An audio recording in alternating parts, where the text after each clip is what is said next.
Damas y caballeros, estoy de vuelta. El día de hoy vamos a estar discutiendo unas bacterias bastante interesantes que son unos bacilos gram negativos, anaerobios facultativos y fermentadores. Claro, estos dos géneros se conocen como Vibrio y Aeromonas.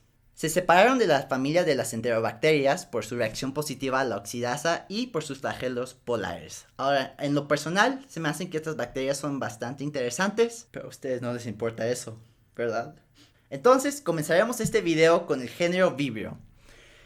Las especies con importancia clínica que veremos el día de hoy son Vibrio cholerae, Vibrio parahemolíticus y Vibrio vulnificus. En cuanto a la fisiología y estructura, es importante saber que Vibrio tiene la capacidad de crecer en varios medios y aparte en un amplio intervalo de temperaturas, como de 14 a 40 grados. Algo importante que tienes que saber es que muchos Vibrios son halófilas, es decir, necesitan sal o cloruro sódico para poder crecer. Dicho esto, Vibrio cholera es de las pocas que no necesitan sal para poder crecer en un medio.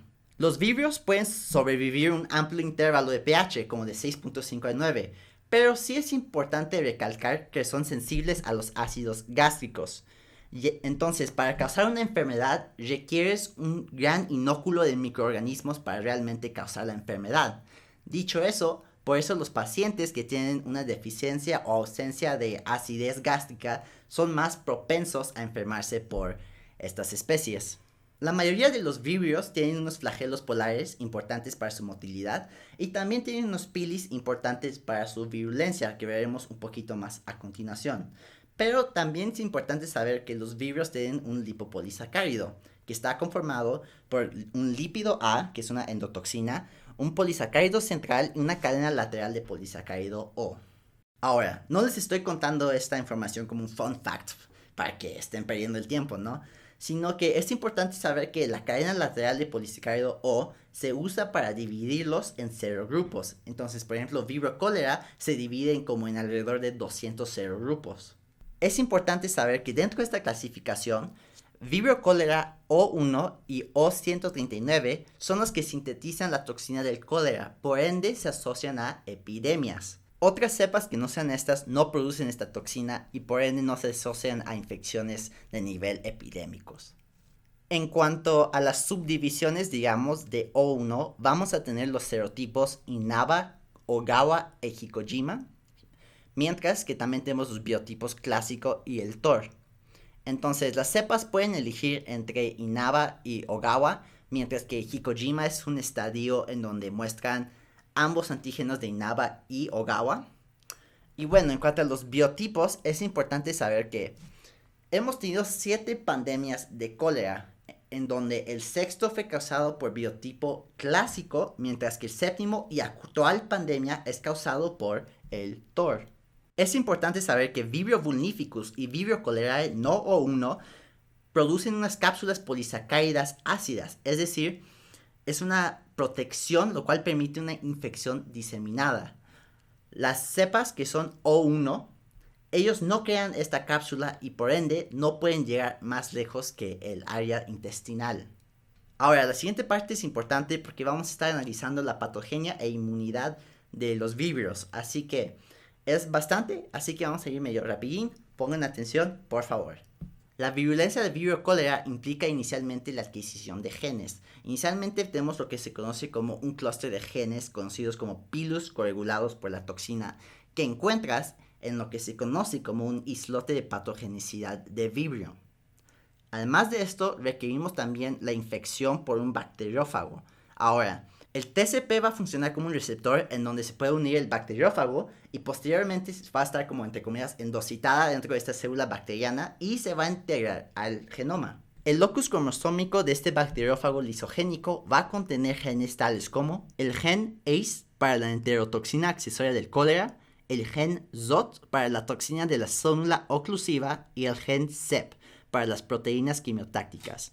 La toxina del cólera va a ser una toxina formada por el complejo AB que funcionalmente y estructuralmente se parecen a la enterotoxina termolábil de E. coli. Vamos a tener un anillo compuesto por 5 subunidades B idénticas que se van a unir a lo que se conoce como receptores del gangliósido GM1. en la superficie de las células epiteliales intestinales. Ahora, la porción activa de la subunidad A se internaliza y va a interaccionar con proteínas G que controlan la adenilciclasa, es decir, elevan los niveles de AMP cíclico, lo cual causa la hipersecreción de agua y electrolitos. Los aquejados de esta infección pueden estar pidiendo inclusive 1 litro de líquidos por hora en el ápice de la enfermedad.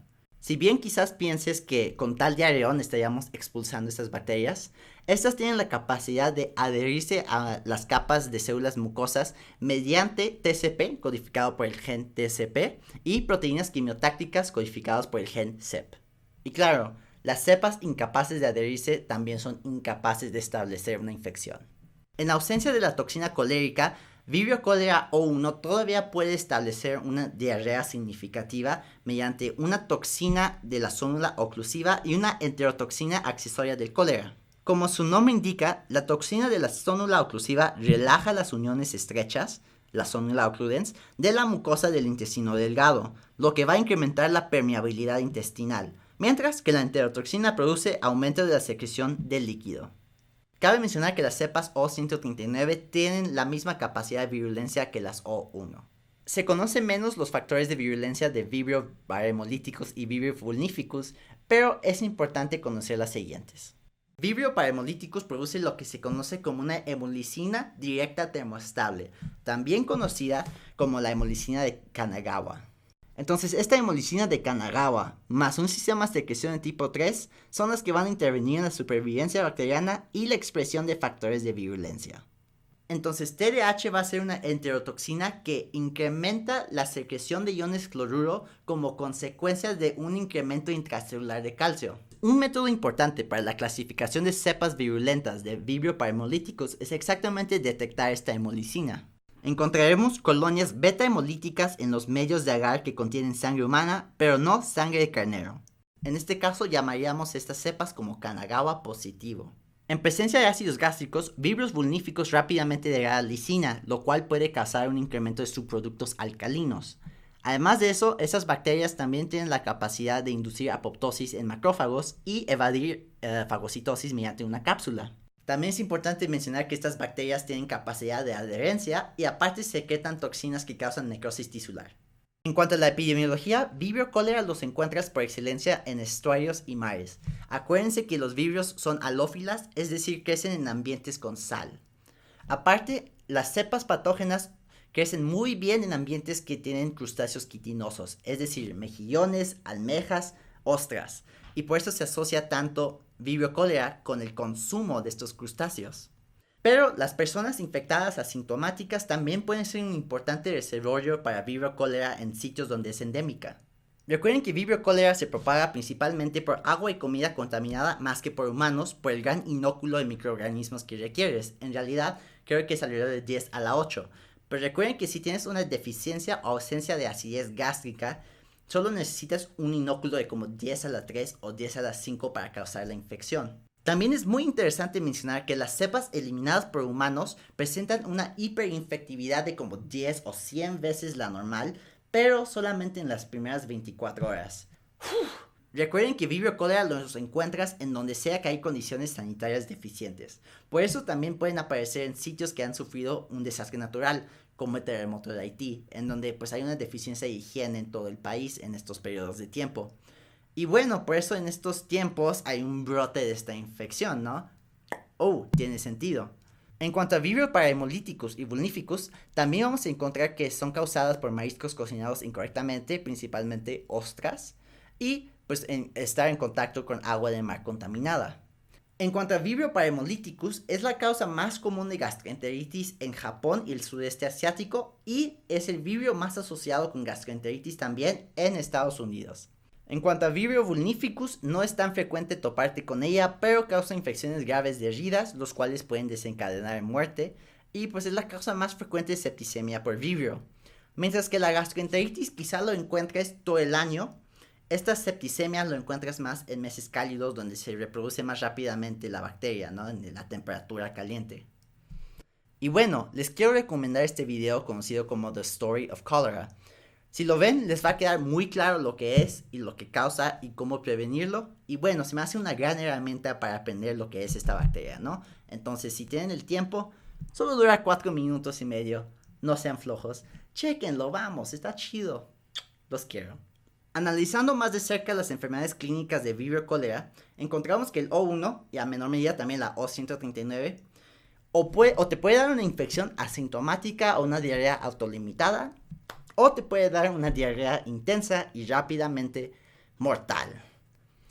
Entonces 2 a 3 días después de haber consumido la bacteria comenzarás con vómitos y una diarrea acuosa. La fiebre es extraña e eso implica más que tienes una infección secundaria. Conforme vas perdiendo líquidos, tus heces se vuelven incoloras, inodoras, libres de proteínas y moteando con mucosidad. Y bueno, a estas heces se les conoce como agua de arroz. Da un poquito de asco, pero les dejé unas imágenes para que puedan apreciarlo un poquito más. Y bueno, estamos perdiendo tanto líquido y electrolitos que esto puede causar deshidratación, calambres musculares dolorosos, acidosis metabólica, hipopotasemia, shock hipovolémico, arritmias y fallo renal. La tasa de mortalidad es alrededor del 70%, pero si comienzas con un tratamiento rápido y correcto, es menos del 1%. Otros serotipos de Vibrio cólera, no o 1, no producen la toxina colérica, por ende, solamente causan una diarrea acuosa leve, pero sí pueden causar enfermedades extraintestinales, como lo es la septicemia. Entonces, usualmente afecta a hepatópatas o los que tienen neoplasia malignas hematológicas. En cuanto a las enfermedades clínicas causadas por Vibrio Primolithicus, podemos ver que puedes tener diferentes gravedades de gastroenteritis. Puede ser desde una diarrea de resolución espontánea a una enfermedad leve similar al cólera. Después de un periodo de incubación de 5 a 72 horas, donde la media es 24 horas, vas a presentar diarrea acuosa y explosiva. La cefalea, espasmos abdominales, náuseas, vómitos y febrícula pueden perdurar durante un periodo mayor a 72 horas. El paciente se va a recuperar sin secuelas y bueno, si estás en contacto con agua contaminada, puedes tener una infección de herida. En cuanto a las enfermedades clínicas causadas por Vibrio vulnificus, podemos apreciar que el 90% de los fallecimientos por Vibrio en los Estados Unidos es causada por esta especie. Te puede dar una infección primaria causada por la ingestión de ostras contaminadas, como habíamos dicho, o te puede dar una infección de herida rápidamente progresiva por estar en contacto con agua contaminada. En cuanto a la septicemia primaria, comienzas con fiebre y escalofríos de aparición súbita, acompañados de vómitos, diarrea y dolor abdominal. También es muy común encontrar lesiones cutáneas secundarias como necrosis tisular. En cuanto a las infecciones de herida rápidamente progresiva, comienzas con una tumefacción inicial con eritema y dolor, que después desarrolla vesículas o ampollas y finalmente una necrosis tisular con signos sistémicos. En este caso afecta principalmente a pacientes como los hepatópatas o los otros que habíamos mencionado previamente. La tasa de mortalidad de septicemia primaria alcanza alrededor del 50%, mientras que las infecciones de heridas llegan al 20 a 30%. En cuanto al diagnóstico, sin importar cuál prueba realices, es importante tomar las muestras al inicio del brote, porque mientras más diarrea tenga, más se diluye la cantidad de microorganismos que puedes encontrar. Por eso es importante tomar las muestras al inicio. Entonces, puedes realizar un estudio microscópico de las heces por la gran cantidad de microorganismos que existen en las muestras, de nuevo, al inicio. Y bueno, se puede usar para un diagnóstico de sospecha en áreas endémicas donde necesitas hacer uno medio rapidín. Pero puedes usar el inmunoanálisis también, que tiene una gran sensibilidad del 97% para analizar el lipopolisacárido o la toxina del cólera. En cuanto a los cultivos, acuérdense que no sobreviven bien en áreas secas y o muy ácidas. Y en realidad crecen en agares medio comunes, así como agar sangre y maconqui. Pero también hay agares más selectivos, como es el TCBS. Para no mentirles, les voy a leer qué es. Agar de tiosulfato, citrato, sales biliares, sacarosa. Y caldos enriquecidos como caldo de peptón alcalino. En cuanto al tratamiento, en estos videos jamás nos metemos muy a fondo, eso se lo dejamos para ustedes. Pero de manera general, lo más importante es la reposición de líquidos y electrolitos. Lo más importante. Usualmente no le tienes que dar ningún otro medicamento, pero si quieres acelerar el proceso y detener los síntomas, sabes, un poquito más rápido, le puedes dar un antibiótico como acitromicina. Esto es para niños y adultos. En adultos también les puede dar doxiciclina y ciprofloxacino, pero se ha encontrado que para estos medicamentos hay mayor resistencia, para que tengan eso en mente. La mejora de la higiene comunitaria obviamente es fundamental para el control de la enfermedad, y las vacunas combinadas, que sí existen, de células completas inactivas y la subunidad B de la toxina del cólera, brindan una protección limitada. Usualmente no es como una vacuna permanente, se usa como profilaxis para individuos que van a ir a sitios donde es más común toparte con virus. Y bueno, ahora vamos a seguir con las aeromonas. En cuanto a las aeromonas, lo que te tienes que saber es que son bacilos gram negativos, anaerobios facultativos y fermentadores, donde los 3 patógenos más importantes son aeromonas hidrófila, cavia y veroni biovariedad sobria. Ahora, son ubicuos en agua dulce y salobria, y puedes encontrar que causan 3 presentaciones de la enfermedad: diarreica, infecciones de herida y enfermedades sistémicas oportunistas. Así que las infecciones intestinales te puede dar una diarrea acuosa aguda, o te puede dar una diarrea de tipo disentérica con intenso dolor abdominal y leucocitos y sangre en las heces, o te puede dar una diarrea crónica pero con dolor intermitente. La gastroenteritis es causada principalmente por el consumo de agua y comida. Esto puede ser como productos frescos, carne y lácteos, mientras que la interacción con agua contaminada puede causarte infecciones de herida. Una manera muy interesante de contraer Aeromona veroni, variedad sobria, es mediante la mordedura de sanguijuelas medicinales, ya que estos colonizan su intestino. Y bueno, como medicamento le puedes dar fluoroquinolona. Y ya está, ya acabamos. Ya váyanse, ya son libres, ya se acabó la clase. Me saludan sus papás, ¿ok? Los quiero. Bye. Chao.